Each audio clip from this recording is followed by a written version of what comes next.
20 फरवरी 2021 को ये दीप नारायण ने अयोध्या में हवेली अवध के नाम से 890 वर्ग मीटर जमीन मात्र 20 लाख में खरीदी। मैं इसकी सेल डीड आप लोगों को भेज रहा हूं। ये उस सेल डीड की प्रतिलिपि है। ये मात्र 20 लाख में खरीदी गई, इसकी प्रतिलिपि हम आपको भेज रहे हैं। इस सेल डीड में ही साफ लिखा है, अगर ये 20 लाख का मैं रेट निकालूं तो ये 2247 रुपया प्रति वर्ग मीटर आता है। पर यही सेल डीड कह रही है कि आदित्यनाथ जी ने तो ये यहां पर पेज 4 पर कॉलम नंबर 27 के कलेक्टर रेट तो 4000 रुपया प्रति वर्ग मीटर है। तो 4000 रुपया प्रति वर्ग मीटर भूमि के भाव का आकलन सरकार भी कर रही है। इन्होंने खरीदी 20 लाख में। तीसरा तथ्य, मात्र 79 दिन के बाद यानी 11 मई 2021 को भाजपा नेता दीप नारायण ने, जो अपने आप को अयोध्या के मेयर ऋषिकेश उपाध्याय का भांजा भी बताता है और लिखता है, तो मेयर साहब जो मोदी जी और आदित्यनाथ जी के चहेते हैं, उनके भांजे दीप नारायण, वो मात्र 79 दिन के बाद 11 मई 2021 को ये 890 वर्ग मीटर जमीन श्री राम जन्मभूमि तीर्थ क्षेत्र ट्रस्ट मार्फत चंपत राय को 20 लाख की जमीन 2.5 करोड़ रुपए में बेच डालते। सेल डीड की कॉपी मैं फिर आपको भेज रहा हूं, ये वो सेल डीड की कॉपी है। तो 20 लाख की जमीन 79 दिन में 2.5 करोड़ 250 लाख की हो जाती है। भूमि का रेट जो है आदित्यनाथ सरकार के मुताबिक 4000 रुपया प्रति वर्ग मीटर है, परंतु खरीदी जाती है राम मंदिर निर्माण ट्रस्ट के द्वारा 28,090 रुपया प्रति वर्ग मीटर में। तो साथियों, राम मंदिर निर्माण के लिए हजारों करोड़ के दिए गए दान में घोटाला साफ है। इससे क्या साफ होता है? नंबर 1, 79 दिन में जमीन की कीमत 1250% या 12.5 गुना बढ़ गई। 3 लाख रुपया प्रतिदिन के हिसाब से जमीन की कीमत बढ़ रही है।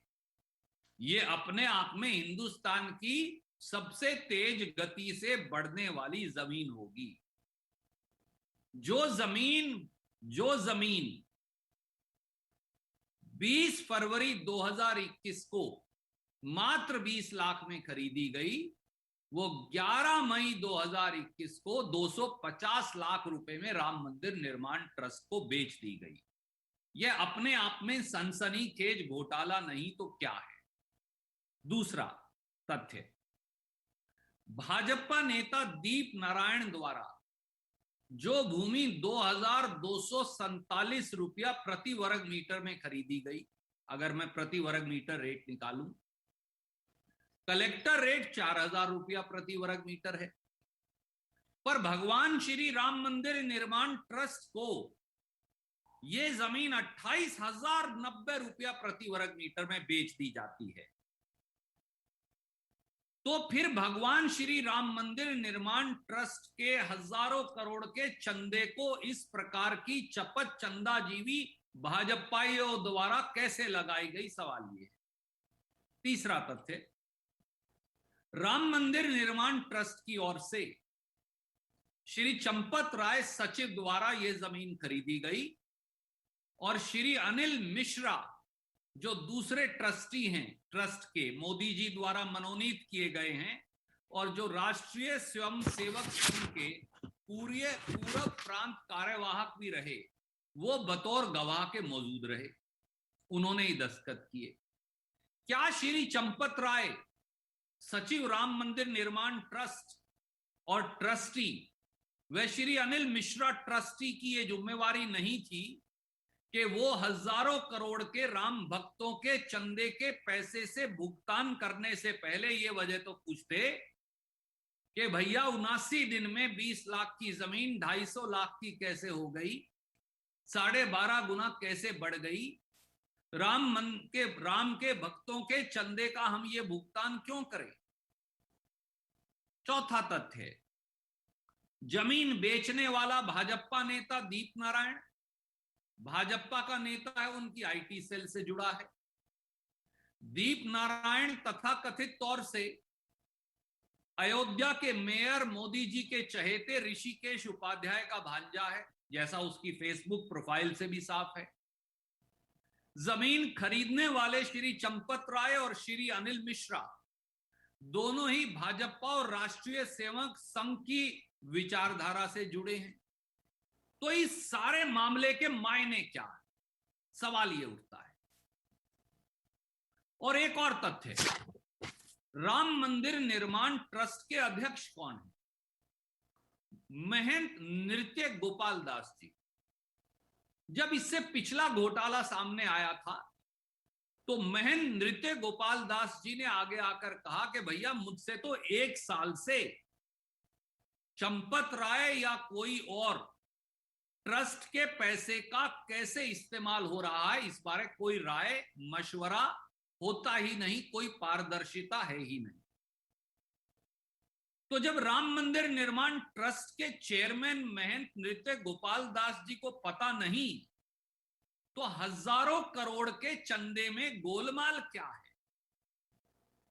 और यही नहीं, एक और हमारे सिद्ध संत शंकराचार्य स्वामी रूपानंद सरस्वती जी ने भी हजारों करोड़ का चंदा जो राम भक्तों ने दिया है राम मंदिर निर्माण के लिए, उसमें अनियमितता के खुले खुले आरोप लगाए हैं, परंतु कोई इसका जवाब देता ही नहीं।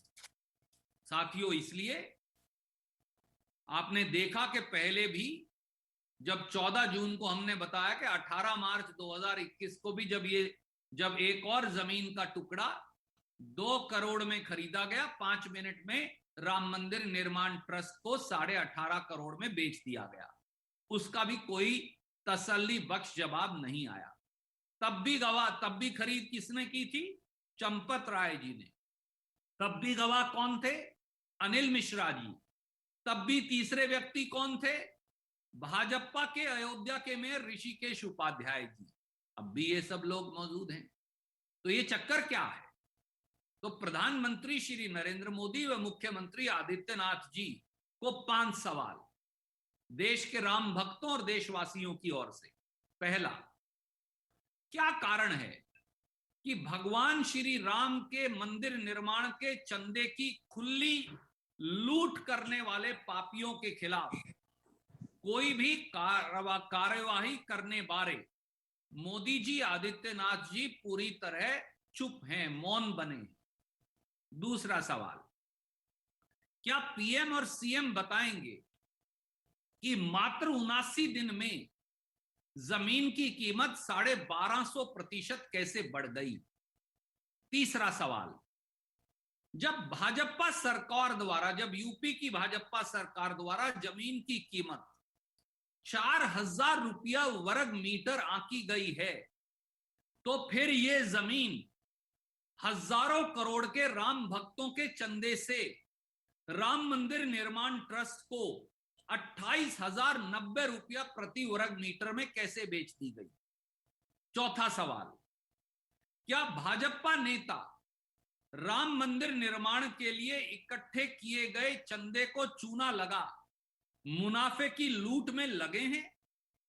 और पांचवा और आखिरी सवाल, श्री राम मंदिर निर्माण के लिए दिए गए हजारों करोड़ के चंदे में से कितनी और रजिस्ट्रियों में चंदाखोर चंदाजीवियों ने खुली लूट की है?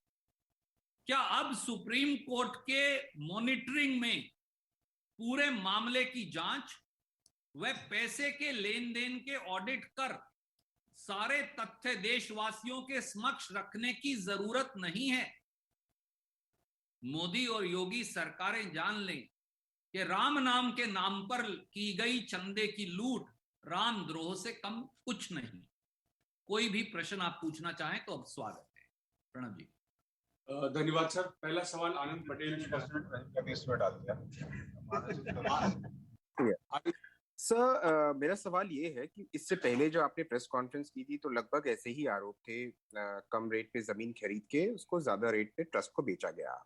आप लोगों ने उम्मीद जाहिर की थी कि सुप्रीम कोर्ट इस मामले का सुओ मोटो संज्ञान लेगा, लेकिन ऐसा हुआ नहीं है। अभी तक हम देख रहे हैं लगातार एक के बाद एक ऐसी घटनाएं जो बहुत सिमिलर पैटर्न है नजर आ रही। तो क्या अब आप लोग सुप्रीम कोर्ट अप्रोच करेंगे कि सुप्रीम कोर्ट को हस्तक्षेप करना चाहिए, या कांग्रेस पार्टी कोई एजिटेशन प्लान कर रही है जमीन पर?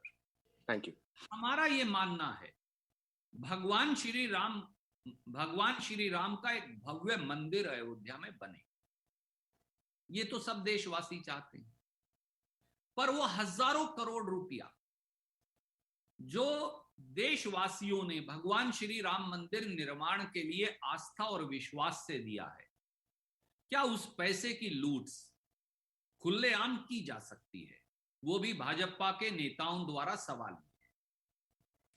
हम सब ये जानते हैं भगवान श्री राम का मंदिर सुप्रीम कोर्ट के आदेश के अनुसार उसका निर्माण हो रहा है। उसके सुप्रीम कोर्ट के आदेश के अनुरूप नरेंद्र मोदी जी ने बतौर प्रधानमंत्री इस ट्रस्ट का गठन किया। तो आदेश कहां से आया? माननीय सुप्रीम कोर्ट से। तो क्या आज सुप्रीम कोर्ट के मुख्य न्यायाधीश जी और सुप्रीम कोर्ट के अन्य जो सम्मानित न्यायाधीश गण हैं, ये उनका दायित्व नहीं कि उनके द्वारा निर्देश से बनाई गई ट्रस्ट में खुलेआम सरकार के भाजपाई नेता कहीं ना कहीं सरकार के प्रत्यक्ष और परोक्ष संरक्षण में हजारों करोड़ के चंदे की लूट कर रहे हैं? तो क्या सुप्रीम कोर्ट को संज्ञान नहीं लेना चाहिए? जवाब है कि यह सुप्रीम कोर्ट का दायित्व है। ये सुप्रीम कोर्ट को अपने कर्तव्य का निर्वहन करना चाहिए और उन्हें सुओ मोटो संज्ञान लेकर सारे मामले का सुप्रीम कोर्ट मॉनिटरिंग में ऑडिट करवा और पूरे मामले में दोषियों को सजा देनी चाहिए। और हजारों करोड़ चंदा जो देश के लोगों ने दिया है वो कुछ चंदाजीवी और चंदाखोर लूटकर ना खा जाएं, भगवान राम की आस्था के नाम पर, ये सुनिश्चित करना भी सुप्रीम कोर्ट की जिम्मेवारी है। और उसके साथ साथ अगर किसी की जिम्मेवारी है तो देश के प्रधानमंत्री श्री नरेंद्र मोदी की, जिन्होंने इस ट्रस्ट का गठन किया है। अब सवाल यह है कि क्या सुप्रीम कोर्ट और प्रधानमंत्री अपने कर्तव्य का निर्वहन करेंगे? ये हम उनके विवेक पर छोड़ते हैं। धन्यवाद सर। मैं अगला सवाल लेता हूँ। Samya, is your question on suo moto or something else? No, sir. After the suo moto, I could take a question. Okay, I'll first invite suo moto questions. अगला सवाल इंगित करिए कृपया। जी प्रणाम। मैं आता हूँ जैनिक, सिद्धार्थ के बाद आपके पास आता हूँ।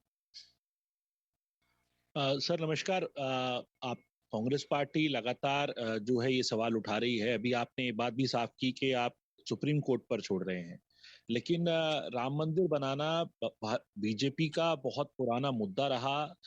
और या कहा जाए तो एक बहुत उनको मजबूती अगर मिली बीजेपी को तो राम मंदिर के मुद्दे पर मिली। तो क्या आप लोग उन पर भी कोई नैतिक आधार पर भी कोई सवाल छोड़ रहे हैं क्या? जो आप पूछ रहे हैं प्रधानमंत्री से, कोई मोरालिटी पे भी कोई सवाल पूछना चाहते हैं? उस एंगल से मैं आपकी बात जानना चाहता हूँ। और दूसरा सुओ मोटो से हटके है, वो कहें तो मैं भी पूछ लूं, कहें तो बाद में। वो मैं आपको बाद में ले लूंगा, पहले आपके इस महत्वपूर्ण सवाल का जवाब। आदरणीय मित्र, भगवान श्री राम के नाम पर हजारों करोड़ की जो लूट चल रही है उसकी जवाबदेही तो प्रधानमंत्री श्री नरेंद्र मोदी जी की है ही। ये नैतिकता का प्रश्न नहीं, ये संवैधानिकता का प्रश्न। इसलिए आप नैतिकता और संवैधानिकता दोनों के मापदंडों पर प्रधानमंत्री श्री नरेंद्र मोदी के आचरण को परखना पड़ेगा। मंदिर का निर्माण सुप्रीम कोर्ट के निर्देश के अनुरूप हो रहा है, सुप्रीम कोर्ट के निर्णय के अनुरूप हो रहा है। ये किसी व्यक्ति विशेष या दल का एजेंडा नहीं। सुप्रीम कोर्ट ने निर्णय कर दिया, ट्रस्ट बना दी, ट्रस्ट का आदेश किया, इसलिए भगवान श्री राम के मंदिर का निर्माण होता है। उस ट्रस्ट का गठन बतौर प्रधानमंत्री किसने किया? सुप्रीम कोर्ट के आदेश का निर्वहन किसने किया? हमारे आदरणीय प्रधानमंत्री श्री नरेंद्र मोदी जी। ट्रस्ट उन्होंने बनाई, ट्रस्टी उन्होंने बनाए, चंदा ट्रस्ट के पास गया और चंदे की लूट भाजपा के नेता कर रहे हैं। और कहीं ना कहीं कुछ ट्रस्ट के लोगों का प्रत्यक्ष या परोक्ष सहमति इसके अंदर प्रथम दृष्टि से साफ नजर आती है। तो ऐसे में संवैधानिकता, नैतिकता और कानून का निर्वहन कौन करेगा? साफ है, प्रधानमंत्री श्री नरेंद्र मोदी जी करेंगे। और अगर वो ऐसा नहीं करते तो ये देशवासी जान जाएंगे कि कहीं ना कहीं हजारों करोड़ के चंदे की लूट में भाजपा नेताओं को प्रधानमंत्री जी का प्रत्यक्ष या परोक्ष आशीर्वाद है। राम नाम के नाम पर जो चंदे की लूट करेगा उसको भगवान श्री राम सहित देशवासी कभी माफ नहीं करेंगे। अब जो है गेंद प्रधानमंत्री जी के पाले में है कि वो क्या कार्यवाही करते हैं। धन्यवाद सर। मैं अगला सवाल लेता हूं जैनेन्द्र का IVP से। नमस्कार जैनेन्द्र जी। जी नमस्ते सर। रणदीप सर, अभी जो पटेल साहब ने पूछा, मैं एक बार फिर से उस पर पूछना चाहता हूं कि साफ है इस घोटाले, कथित घोटाले के सामने आने के बाद भी कि सुओ मोटो एक्शन ना तो कोर्ट की तरफ से दिख रहा है, ना ही सरकारों की तरफ से दिख रहा है, सेंटर या स्टेट के। तो ये न सिर्फ एक भ्रष्टाचार का विषय है बल्कि आस्था पर भी एक चोट का विषय है। तो कांग्रेस क्यों नहीं इस विषय को लेकर के अदालत में जाती है? और क्या अगर आपकी सरकार, क्योंकि 6 महीने बाद यूपी में चुनाव भी है, तो क्या आप लोग ये वादा करेंगे कि अगर आपकी सरकार बनती है तो आप लोग इस मामले की उच्च स्तरीय जांच करवाएंगे चुनाव के बाद? आदरणीय मित्र, इसके दो बड़े सीधे पहलू हैं। ये प्रांतीय सरकार का विषय नहीं। पहली बात तो जान लीजिए, प्रांतीय सरकार को तो अगर कोई अपराध मिलेगा तो FIR दर्ज करने का दायित्व है, परंतु भगवान श्री राम मंदिर का निर्माण सुप्रीम कोर्ट के आदेश के अनुसार हो रहा है। आदरणीय सुप्रीम कोर्ट ने ही ट्रस्ट बनाने का आदेश दिया था। स्वाभाविक तौर से देश के प्रधानमंत्री और देश के गृह मंत्री आदरणीय मोदी जी और आदरणीय अमित शाह जी, उन्होंने इस ट्रस्ट का गठन किया। क्योंकि वही प्रधानमंत्री और गृह मंत्री हैं तो ट्रस्टी भी उन्होंने ही बनाए। प्रांत में भी सरकार भाजपा की है, केंद्र में भी सरकार भाजपा की है। ट्रस्ट के ट्रस्टियों की घोषणा भी प्रधानमंत्री और गृह मंत्री ने की। ट्रस्टियों को चुना भी उन्होंने, आदेश सुप्रीम कोर्ट का था। तो ऐसे में दो संस्थाओं का नैतिक, कानूनी और संवैधानिक दायित्व है घोटाले और गड़बड़ झाले की जांच करवाने का। पहला दायित्व है जिनके आदेश अनुसार मंदिर निर्माण हो रहा है और ट्रस्ट का गठन हुआ, वो है देश की सुप्रीम कोर्ट। मैं एक भारतीय के तौर पर आश्चर्यचकित हूं कि देश के मुख्य न्यायाधीश, चीफ जस्टिस ऑफ इंडिया, इतने साफ घोटाले और गड़बड़ झाले के इल्जामात और कागजात सामने आने के बावजूद भी चुप्पी क्यों साधे? सुप्रीम कोर्ट संज्ञान क्यों नहीं ले रहे? और दूसरा, राजधर्म निभाने का संवैधानिक, कानूनी और नैतिक दायित्व किसका है? देश के प्रधानमंत्री माननीय श्री नरेंद्र मोदी का। अगर वो अपने आप को भगवान श्री राम का भक्त या अनुयायी मानते हैं तो फिर इससे बड़ा छल और कपट भगवान श्री राम के अनुयायियों, जिन्होंने हजारों करोड़ का आस्था और विश्वास से चंदा दिया, और क्या हो सकता है मेरे मित्र। अमानत में खयानत तो हमने पूरे देश में जाना है, पर एक बात और है, खासतौर से उत्तर भारत में और पूरे देश की संस्कृति में, जो मंदिर का, गुरुद्वारे का, मस्जिद का, गिरिजाघर का या पंचायत घर का, धर्मशाला का जो चंदा खाए, जो चंदा जीवी, चंदा चोरी करे, जो चंदे की चपत लगाए, उसको भगवान क्या, उसको कोई इंसान भी कभी माफ नहीं कर सकता। और ये तो सीधे सीधे भगवान श्री राम को धोखा दे रहे हैं। तो सुप्रीम कोर्ट और मोदी जी दोनों चुप क्यों हैं, सवाल ये है। जांच होनी चाहिए, जांच करवानी चाहिए। इसलिए पिछले 5 दिन से 14 जून को हमने ये मामला पहली बार उठाया था और आज 20 जून है, तो पिछले 6 दिन से हम लगातार इस मामले को सार्वजनिक पटल पर रख रहे हैं, आप लोगों के माध्यम से। धन्यवाद। एक सवाल सर, हमारे साथी जो YouTube पे जुड़े हैं, संदीप फुकन जी ने पूछा है कि after the last press conference BJP had accused the Congress of always opposing Ram मंदिर, व्हाट इज योर रिएक्शन? आदरणीय साथी, एक पुरानी कहावत है, चोर की दाढ़ी में तिनका। चंदा चोर आप, चंदा जीवी आप, चंदाखोर आप, और इल्जाम हम पर। भगवान श्री राम मंदिर का निर्माण सुप्रीम कोर्ट के दिशा, एक उदाहरण था 18 मार्च के दोनों सेल डीड का, जहां 2 करोड़ की जमीन 5 मिनट में 18.5 करोड़ की हो गई और चंदा चोरी हो गया। एक और उदाहरण है जहां 79 दिन के अंदर 20 लाख की जमीन 250 लाख रुपए की हो गई और चंदा जीवी चंदा लूट कर ले गए। इसका जवाब भाजपाइयों को देना पड़ेगा, वो इससे बच नहीं सकते। और ये केवल मैं नहीं कह रहा, ये केवल इस देश के करोड़ों देशवासी नहीं कह रहे। इस ट्रस्ट के चेयरमैन महंत नृत्य गोपाल दास जी ने आगे बढ़कर यह कहा कि 1 साल से ट्रस्ट, राम मंदिर निर्माण ट्रस्ट के चेयरमैन महंत नृत्य गोपाल दास जी जो अयोध्या में बैठे हैं, उनसे ना कोई चर्चा हुई, ना कोई पारदर्शिता हुई। तो फिर ये पैसा कैसे गड़बड़ झाले में जा रहा है? और अब तो शंकराचार्य जी, जो हमारे स्वामी रूपानंद सरस्वती जी हैं, उन्होंने भी इसी प्रकार का इल्जाम लगाया है। तो क्या भाजपा संतों और महंतों, इन दोनों को अपमानित कर चंदा जीवियों के संरक्षण में लगी है? सवाल ये। धन्यवाद। मैं अगला सवाल लेता हूं सर, उमाशंकर जी एनडीटीवी से, उसके बाद मोहित दुबे आपके पास आता हूं जी। रणदीप, आपने कई सारे तथ्य बताए और 5 कठिन प्रश्न भी आपने पूछे हैं, और ये आज आपने नहीं किया है। आपकी पार्टी लगातार पिछले कई दिनों से ये सवाल पूछ रही है। कई टीवी चैनलों की बहस में सुनने को मिलता है, जब आपकी तरफ से या विपक्ष के दूसरे नेताओं की तरफ से दलील दी जाती है या सवाल पूछा जाता है, तो ये पूछा जाता है कि आपने कितना चंदा दिया, और इस सवाल के बाद सारे सवाल खत्म कर दिए जाते हैं। तो क्या आप बताना चाहेंगे कि कांग्रेस पार्टी ने या आपने अपनी व्यक्तिगत कैपेसिटी में क्या कोई चंदा दिया या नहीं दिया?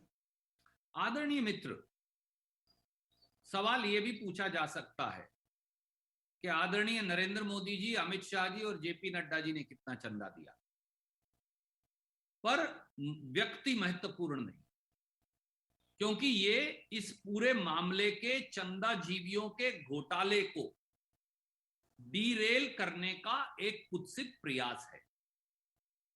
अनेकों, लाखों कांग्रेस जनों ने, लाखों भाजपाइयों ने, लाखों सपा और बसपा के लोगों ने, लाखों सीपीआई सीपीएम के लोगों ने, लाखों आरजेडी के लोगों ने, लाखों शिवसेना के लोगों ने राम मंदिर निर्माण में चंदा दिया, और बहुत सारे करोड़ों लोग शायद ऐसे थे जो किसी पार्टी से संबंधित ही नहीं, किसी विचारधारा से संबंधित ही नहीं।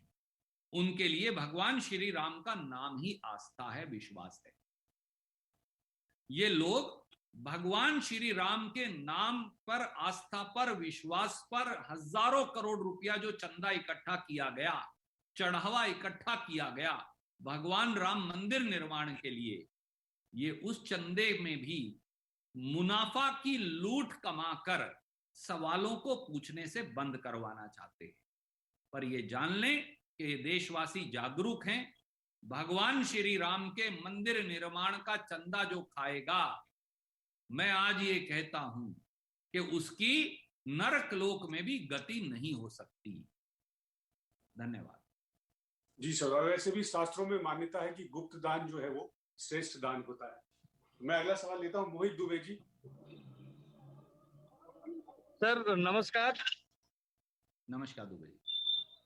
सर मैं मंदिर से ही संबंधित सवाल पूछना चाहता था, लेकिन कई सवाल हमारे साथियों ने पूछ लिया है। सर सुमो मोटो से अलग मेरा सवाल है। मैं अभी उस पर आ जाता हूं और आपसे अवश्य प्रणव जी लेंगे। कोई और सवाल सुमो मोटो से जुड़ा है? नहीं तो फिर वो दूसरे पे आ जाए। जी सर, हाँ, ये और कोई सवाल बचा हो राम मंदिर के मुद्दे पर, हमारे सुमो मोटो के मुद्दे पर? सुमो मोटो, मैं एक क्वेश्चन पूछ लूं संदीप जी? जी सर पूछिए ना। और म्यूट कर ले अपने आप को, पीछे शोर आ रहा है। जी हेलो। जी जी हाँ, सुनाई दे रहा है रणदीप जी? जी मैं सुन पा रहा हूं। जी हाँ, थैंक यू। अच्छा, मेरा क्वेश्चन ये है, आप प्रेस कॉन्फ्रेंस करके ये मुद्दा उठा रहे हैं राम मंदिर का, हम भी लिख रहे हैं और दिखा भी रहे हैं लोग।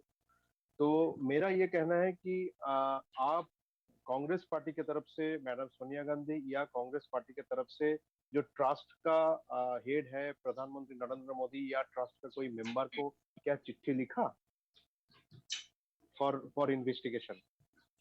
आदरणीय साथी, ये बात सही होती अगर ट्रस्ट के चेयरमैन महेंद्र नृत्य गोपाल दास जी ने 14 जून 2021 के हमारे खुलासे और आपके अखबार और टेलीविजन चैनलों के दिखाए जाने के बाद आगे बढ़कर सार्वजनिक तौर से बयान नहीं दिया होता कि उन्हें पूरे मामले में वो अपने आप को अलग करते हैं।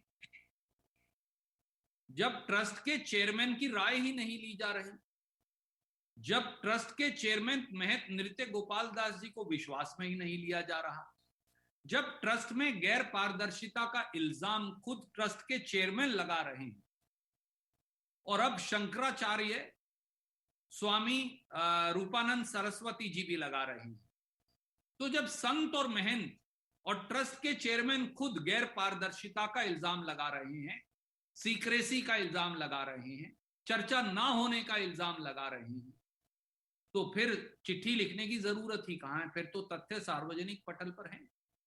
अब तो केवल सुप्रीम कोर्ट की निगरानी में जांच की आवश्यकता है। धन्यवाद। प्रणव जी। धन्यवाद।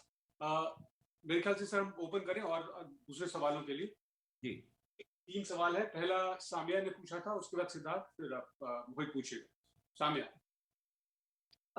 Sir, I wanted to ask you about a statement made by West Bengal PCC chief Adhir Ranjan Chaudhary, where he says that the reason why Mamata Banerjee won with a thumping majority is because the Muslims found an alternative in TMC, and the equation changed, that even the Congress's trusted Muslim vote bank decided to not vote for the Congress and decided to go ahead and vote for TMC. So do you think this is a fact? Because with UP elections coming, will there be a change in Congress strategy to try and woo them back? Samia ji, first I want to say this is factually incorrect. This is a 2-month-old story based on which you are now asking me a question. And after that, our PCC president, Adhir ji himself clarified that he was misquoted. So I think the question does not arise. In any event, Congress party believes that we don't seek votes based on caste, color, region, or religion. I'm again saying, Congress party refuses to seek votes in the name of religion, caste, race, or region. And we shall never do so, whatever may be the cost. Thank you. Thank you. Siddharth ji. हाँ नमस्कार sir. जब से 370 हटाई गई है उसके बाद से पहली बार अब एक ऑल पार्टी मीटिंग बुलाई जा रही है। प्रधानमंत्री उसकी खुद अध्यक्षता करेंगे। कांग्रेस पार्टी इस कदम को कैसे देखती है और क्या कांग्रेस पार्टी इसमें रिप्रेजेंटेशन देगी? क्योंकि पीडीपी ने अभी कहा है वो पहले अपनी मीटिंग में तय करेंगे, अपनी पार्टी में तय करेंगे, उसके बाद आएंगे। तो कांग्रेस का क्या रुख है ये मैं जानना चाहूंगा। आदरणीय साथी, आपका मैं ध्यान आकर्षित करूंगा कांग्रेस कार्य समिति के प्रस्ताव 6 अगस्त 2019 की ओर। कांग्रेस पार्टी ने लगातार ये कहा है कि जम्मू और कश्मीर को जिसको एक पूरे राज्य का दर्जा था, पूरे राज्य का दर्जा खत्म करना, जम्मू कश्मीर में प्रजातंत्र को बहुत बड़ी चोट भारतीय जनता पार्टी की सरकार ने ऐसा कर पहुंचाई है। और कांग्रेस कार्य समिति का वो प्रस्ताव 6 अगस्त 2019 का आज भी उतना ही रेलेवेंट है, बल्कि और रेलेवेंट है, जिसमें हमने स्पष्ट तौर से मांग रखी कि जम्मू कश्मीर को पूर्ण राज्य का दर्जा दिया जाए, वहां विधायिका को रिस्टोर किया जाए और जनता को वोट डालकर अपने प्रतिनिधि चुनने का मौका दिया जाए। अब तो निर्णय जो है वो केंद्र सरकार को करना है, वो मीटिंग के माध्यम से करे या फिर सीधे कांग्रेस पार्टी ने जो 6 अगस्त 2019 को सीडब्ल्यूसी की बैठक में प्रस्ताव पारित करके कहा था उसे स्वीकार करे, क्योंकि ये हमारी नहीं, ये प्रजातंत्र की कसौटी है। धन्यवाद। Sir, in English also, if you can please repeat this. Thank you. Let me draw your attention to the resolution of the Congress Working Committee of 6th of August 2019, whereby the Indian National Congress clearly demanded the restoration of full statehood for the state of Jammu and Kashmir. We believe that undoing it is a direct attack on democracy and the constitutional principles. Indian National Congress believes that grant of full statehood to state of Jammu and Kashmir, as also holding elections so that people are able to elect their representatives and have a assembly of their own to carry on the affairs of the state instead of a rule by Delhi, is the only way forward to guarantee full restoration of democratic rights in Jammu and Kashmir. Thank you. It is now for the Prime Minister and the BJP to decide whether to hold a meeting or to accept the demand of the Indian National Congress in the interest of the Constitution, democracy, and the people to restore full statehood to the state of Jammu and Kashmir. Thank you. Thank you, sir. Last question, Mohit Dubey ji. Yes, Mohit ji. Mohit ji, सवाल है आपका भी? मोहित भाई, ये लगता है कि link टूट गया उनका। प्रणाम सर, मेरा एक सवाल है, अगर आप अनुमति दें। जी Jainender. Yes Jainender, please come in. Sir, मेरा सवाल असम से है। असम के नए मुख्यमंत्री हेमंत विश्व शर्मा ने कहा है कि 2 बच्चों की जनसंख्या नीति जो है वो अमल में लाई जाएगी और जिनके ज्यादा बच्चे होंगे उन्हें राज्य सरकार की योजनाओं से वंचित किया जा सकता है। इस पर कांग्रेस की क्या प्रतिक्रिया है? आदरणीय मित्र, ये वही व्यक्ति तो हैं जिन्होंने ये भी कहा था कि मसाज पार्लर चलाना ज्यादा जरूरी है कोरोना से के नियंत्रण करने की बजाय। बस मैं इससे ज्यादा कुछ नहीं कहूंगा। तो ये इस सम्मानित व्यक्ति की परिपक्वता का अपना एक उदाहरण है। मेरी आपसे भी राय है, आप तो बहुत गंभीर पत्रकार हैं और आपका चैनल भी बहुत गंभीर है। ऐसे अपरिपक्व व्यक्ति के बयानों को अनसुना कर देंगे तो उन्हें छपास की बीमारी समाप्त हो जाएगी। पर सर, आपकी जानकारी के लिए मेरे ख्याल से इनके खुद के 6-7 भाई बहन। छोड़ दीजिए कि व्यक्ति विशेष का परिवार कौन है। मेरे दादा जो हैं उनके 1 दर्जन बच्चे, मेरे पिताजी के 5 भाई और 6 बहनें, परंतु वो व्यक्तिगत बात हो सकती है। जी सर। तो इसलिए भूल जाइए। परंतु परिपक्वता भी राजनीति में पद के साथ, उसकी गरिमा के साथ आनी चाहिए। और अगर किसी व्यक्ति को केवल छपास की ही बीमारी है तो पत्रकार मित्रों और चैनल्स का भी ये दायित्व है, और हम सब का भी, कि ऐसे उल जलूल बयानों पर ध्यान ही ना दें, ताकि देश को गंभीरता से चुनौतियों से सामना कर पाए। धन्यवाद।